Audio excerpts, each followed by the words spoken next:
Hey folks, welcome to the Archetype of Man channel. I'm Nick, and we're out here with another Henry. This one's a little different for two reasons. One, the caliber, and the fact that it actually had to go back to Henry when I got it.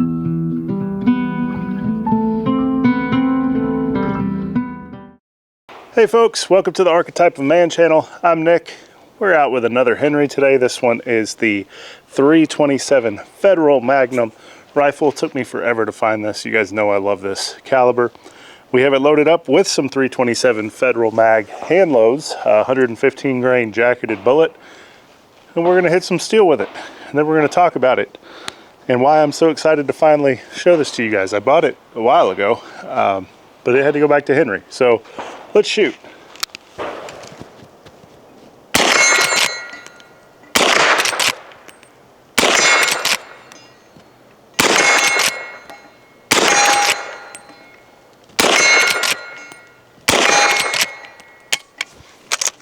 All right, so she's running good now, so that's good. We're gonna go ahead and top her off. This, unfortunately, is not the side loading gate. That would be cool, but I don't believe they ever made such a critter in this caliber. So we are topping our tube off. Some folks hate the idea of working down around the muzzle like this. Just make sure your chamber is clear, guys. The downside to this, and the reason I tend to prefer a side loading gate, is there's no way to top it off. That being said, this works okay.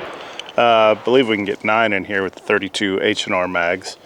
These are also using the 115 grain bullet, and they're loaded spicy for 432 H&R. Let's shoot some more.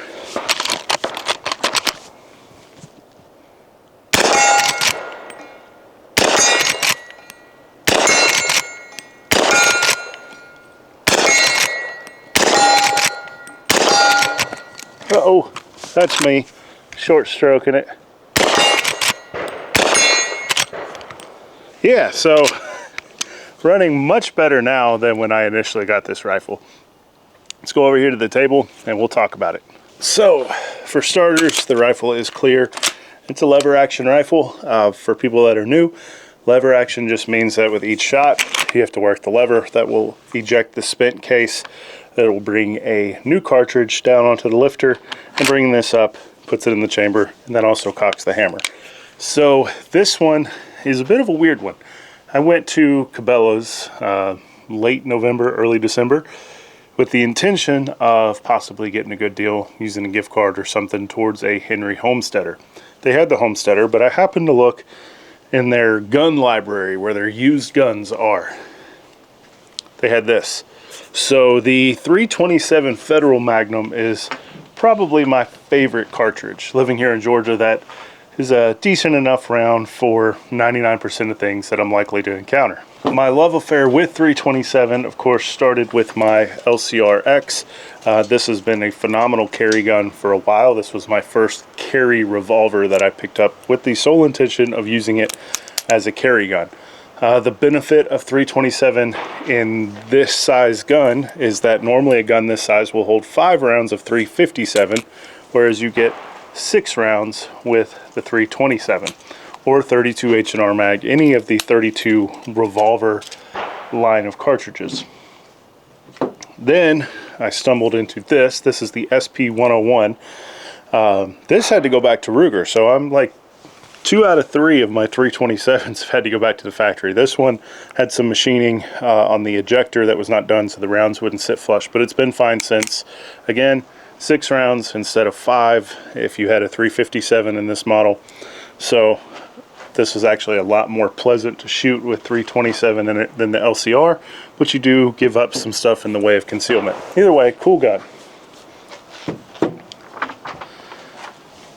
I had heard of these, but I had never seen one in person. I was shocked to see it at Cabela's. So, of course, immediately I was like, I need this. Ignore my Bubba-ing here for extra shells. This is one of those cheap things from Walmart.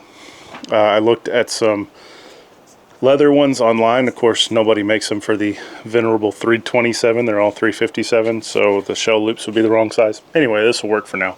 And of course, these slings are great. Butler Creek for the money, they're cheap. Walmart slings, got some grip, stays on your shoulder. If you got to throw a sling on a rifle real quick, that'll work. Anyway, grab this from Cabela's. Super excited, get home, go to shoot. Malfunction after malfunction after malfunction. Everything from rounds getting hung up behind the lifter and under the bolt, to double feeds, to all sorts of stuff. I'm going to roll pictures in. These are kind of stage by stage each time me trying to shoot. So the rifle is stamped 327 Federal Magnum 32 H&R mag. I tried all of those. I even hand loaded some projectiles with the bullet seated further out to try to see if that would help. Nothing was really helping. So it went back to Henry. Henry, even with Christmas and New Year's and all of that, got it done, sent it back to me. They replaced the bolt, the lever, the magazine tube follower, the lifter. I'm probably forgetting something, but I will roll in what they sent. Anyway, they took care of it. It works now.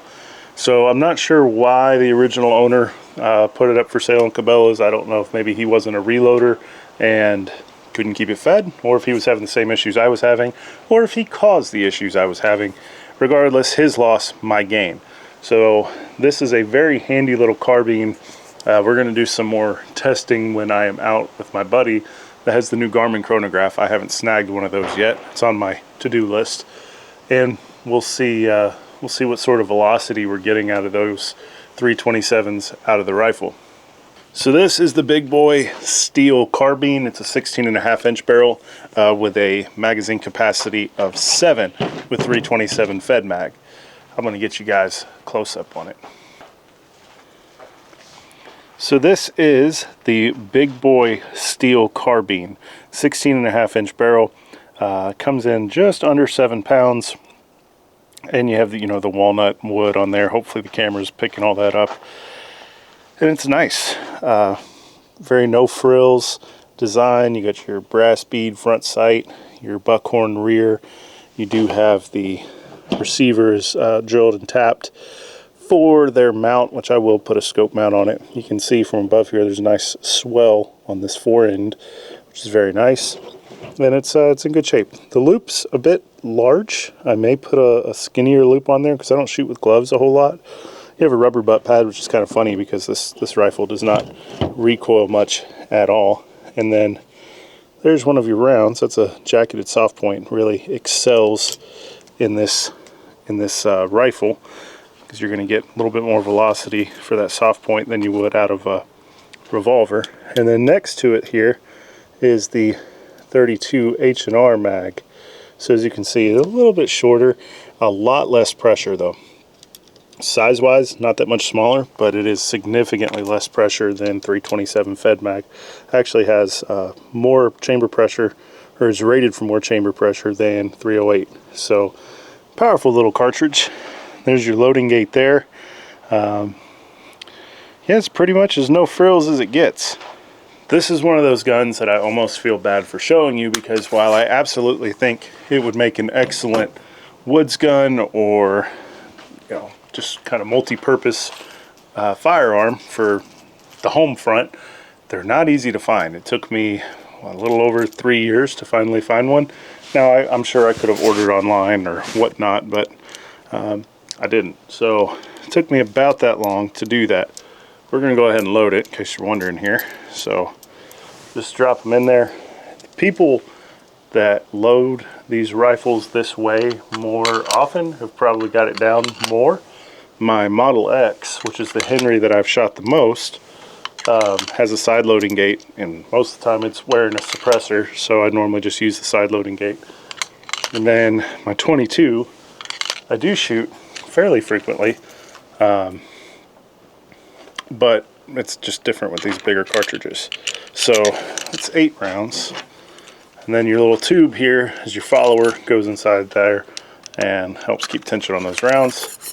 Yeah, so there's your spring tension.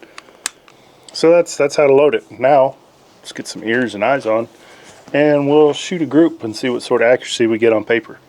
All right, we're out here at 50 yards. We're gonna give it a shot here on paper, and I'm gonna be aiming for the red 1 on the center of that casino drill target. we'll see what we get right there in the middle. Don't ding me too hard. These are buckhorn sights. These are the style of sighting system that I struggle with the most, which is why I normally opt for a red dot or a scope. So we'll see what we get here.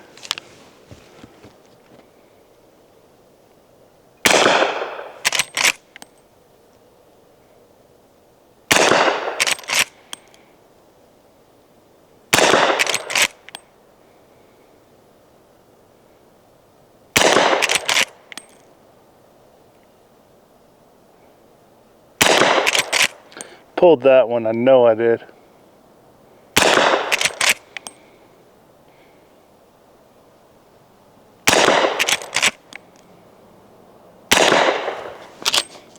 All right, we are clear.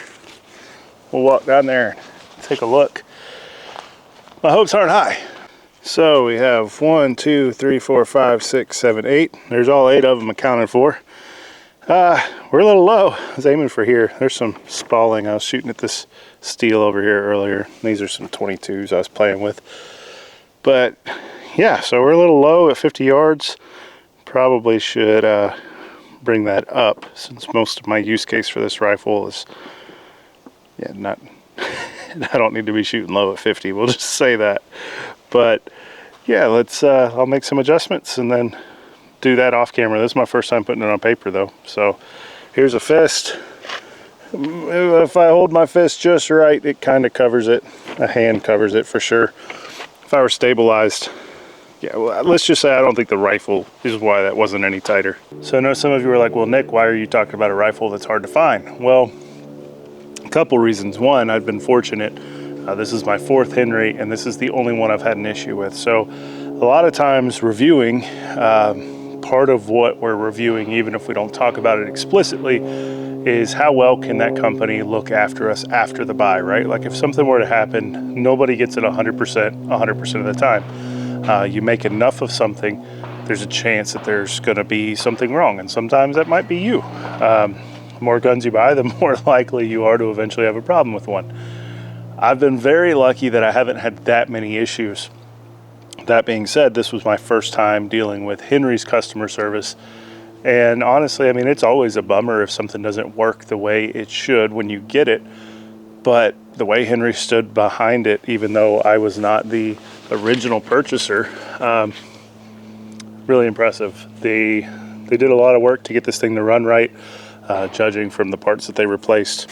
And honestly, they had it for about a month. But in there's Christmas, there was New Year's, there's stuff going on. So hats off to them. And as far as this particular rifle in this caliber, I have a lot more thorough video on 327, both primarily in my LCRx video, but also in the SP101. So there'll be links down in the description and the pinned comment, and maybe cards, if I remember, floating around if you want to learn more about that. It is a very cool caliber that offers a lot in compact handguns. In something like this, I don't know. I wanted one because I wanted one for this caliber, because I already am reloading for this caliber, which is the other thing. Finding factory ammo is hit or miss, and it's expensive. Certainly not going to be as easy to find ammo for this as it would be a 357 or something similar. But if you're like me and you want to go full tilt down the autism rabbit hole on this cartridge and the family of cartridges, then there you go. The LCRx will chamber and shoot 327 Fed mag, 32 H&R mag, 32 Smith & Wesson long, 32 Smith & Wesson, or 32 Smith & Wesson short, as some people call it, the original 32 Smith & Wesson. The LCRx and the SP101 will fire all 4 of those. The LCRx will also chamber and fire 32 ACP, although extraction's hit or miss because it's a semi-rimmed cartridge. So as for this, I didn't bring any 32 long with me today, but I did try it. It will shoot it fine. It will shoot 32 Smith & Wesson fine. It will shoot 32 ACP fine. What it will not do is cycle it. That's not the gun's fault. It says specifically on here 327 Fed mag, 32 H&R mag. I'm not sure what the numbers look like. Maybe when I do my chrono trip with this gun, I will chrono some 32 ACP and 32 long out of it and see what it's doing. But if you're having to resort to those cartridges out of this gun, something has gone bad wrong. Because even the full house, these are 100 grain jacketed soft points. They're really not bad. They sound violent. They hit the steel with some authority, but recoil is virtually non-existent. My kids can shoot this. But yeah, so we're gonna finish out. I don't know how many I have loaded up here, but we're gonna play on some steel before I tell y'all bye, because talking, I don't think y'all are here to see me talk.